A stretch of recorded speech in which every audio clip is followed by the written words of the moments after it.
Hello, Eitan Shalom here with part 2 of my patient's rotator cuff injury, the one who was in a serious accident with his motorcycle. His rotator cuff issue is not from the accident. It developed afterwards when he was in rehab and was overcompensating with his right arm because he couldn't use the left side. So here I am doing the long and short heads of the biceps. And that's what you see here. And I'm not using any electrical stim because these points are very strong on him. He was moaning before I walked in, but that's a good moaning. It's just, so I just want to see if this one releases a bit more. So that's called the pistoning technique, where you lift it out and push it back in. I'm not going to do more on that, and I'm going to leave this one alone too. But what I wanted to show you is the key point is this one here.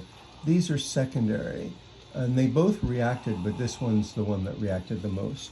I always, when I'm doing biceps tendon, it's not related to the tendon, but I always do the motor points of the lateral extensors of the forearm because they're always really tight.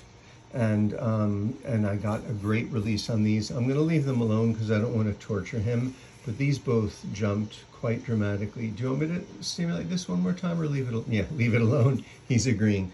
And then this is a point that I like to add when I'm doing the biceps motor points.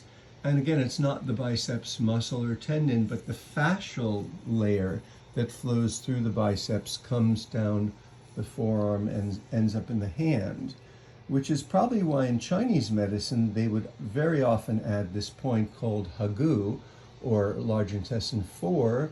We would very often add this point when we're needling the front of the shoulder on the biceps tendon, which is the large intestine channel. And people believe that these acupuncture channels that have been mapped out follow the flow of the fascia in many or most cases. So if you think about the fact that the channel that flows through the biceps here extends down through the lateral extensor and ends up at the tip of this finger, and we now know that that's how the fascia flows as well, then it makes a lot of sense not to just to treat the muscle. This is really about the fascia.